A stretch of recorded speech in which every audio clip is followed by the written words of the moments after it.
What's going on, ladies and gentlemen? Welcome back to another episode of Action Sunday. This week, as I promised in my community post, I'm going to be looking at the Substitute movie from 1996 that stars Tom Berenger. And after that, I'm going to think about why he didn't return for the sequels, because apparently there were 3 other sequels, folks. Yeah, I thought there were only 2. Apparently there was another sequel. So 4 Substitute movies. Guess what I'm doing with this, folks? I'm gonna make this a sequel series. So let's get on with it. All right. So, I'll give you guys the basic plot because after that I don't want to give too much away. But let's talk about this. So, it came out in '96. Berenger plays a guy named Shale. He's essentially like this Marine/mercenary kind of thing.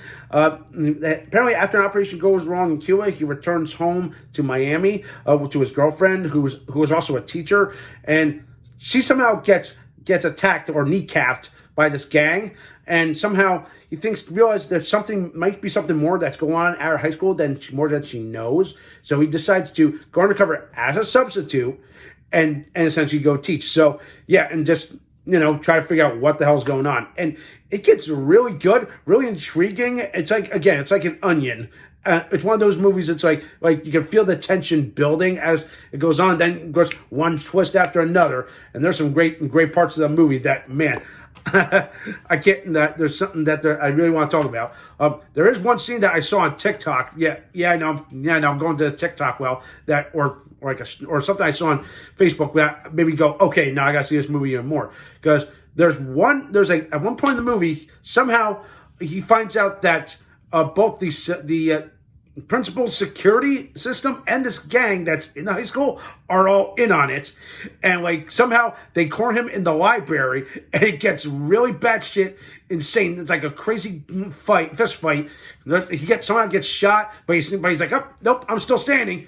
Dang. And what's even funnier, he throws them all out a 2-story window, which makes you go, holy shit, this guy's a badass. I want this substitute at my high school, if I was still in high school, kind of thing. But yeah, man, there's a whole lot more I could tell about this movie. But wow, that's just the gist of it. It gets really good. That, to me, that scene alone, like I just described, is what puts it over the top for me. The last part of the movie gets really good, like almost Assault on Precinct 13 slash I don't know, something out of like a Grand Theft Auto kind of thing. In fact, I felt like, at times throughout the movie, I felt like, man, this feels like something I would see in like a GTA style game, if that makes any sense.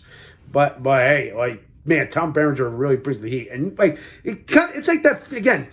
He feels like a fish out of water kind of thing because he's never taught technically, but somehow he gets really good at it, and like some of these kids that he teaches, they start to warm up to him. In fact, I feel like it's a little bit of like Stand and Deliver. If everybody remembers that movie with Edward James Olmos and Lou Diamond Phillips, kind of feels like that kind of thing. But then you got this whole big corrupted, dark, twisted gang thing and drugs that goes on in the school. But yeah, it's intense shit.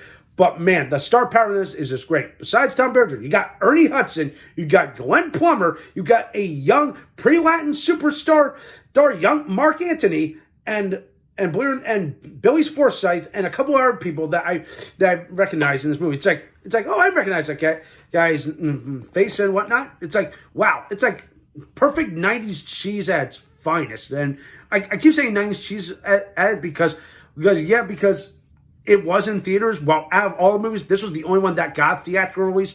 All the other sports had got either TV deals or straight to VHS or DVD releases. So yeah, there's one of the big reasons why Berenger didn't return for the sequels. Another story I heard was that I think they wanted to write the story in a different direction, and quite frankly, I don't think he wanted to do that. But they did an explanation of how his character and the sequels fall into place. So I'll get into that as I get into the rest of the series. All right.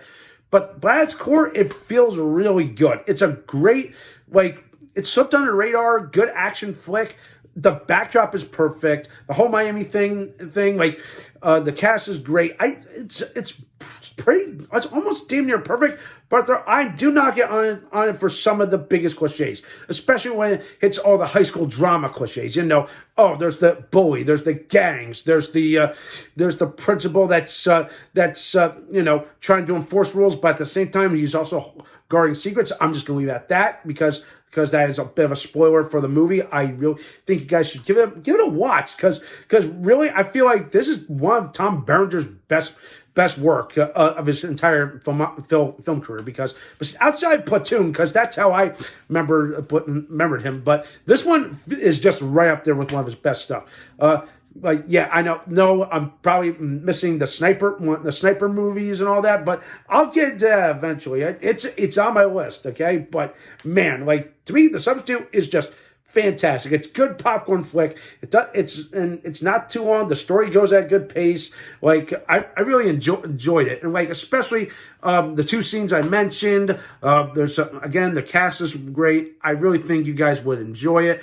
Give it a watch. It's on Tubi for free, or if you have Freevee, I believe it's available on there as well. But yeah. Give it a watch. You guys would not be disappointed. If you love Tom Berenger, this is one of his best. All right. And with that in mind, I'm gonna give The Substitute. I'm gonna give it a solid 7.5. Okay.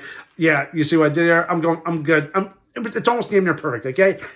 Forget the cliches. Obviously, they'll be there. But hey, they're the good cliches that we all know and love, especially if it's a action conflict or hits the whole high school drama stuff. But again, if you look past that, it's still a fine movie. And with that in mind, that does it for this week. Thumbs up, video, subscribe to my channel. Stay tuned for some more awesome and exciting videos. And next week, I'm going to get into The Substitute 2. Take care, everybody.